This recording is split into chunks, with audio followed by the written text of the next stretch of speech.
Hey guys, welcome back to TechMan. Today, let me show you how to get Orange Hero Fragments in Lassie Survival Shooter. In this video, we'll cover how to get Orange Hero Fragments in Lassie Survival Shooter. These fragments are essential for upgrading your top-tier heroes, and there are several ways to obtain them. The most common method is through the in-game shops, such as the daily sales, limited time shops, or the black market, where you can purchase fragments using in-game currency.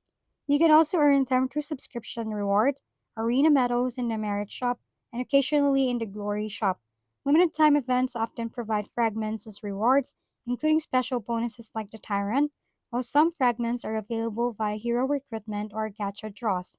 VIP players can access additional fragments in exclusive VIP shops, though this requires reaching higher VIP levels.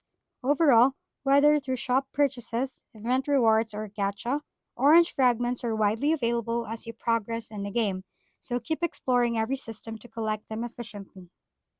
If we've been helpful, kindly give us a thumbs up, and don't forget to hit the subscribe and bell button for more contents. For any questions and suggestions, comment down below.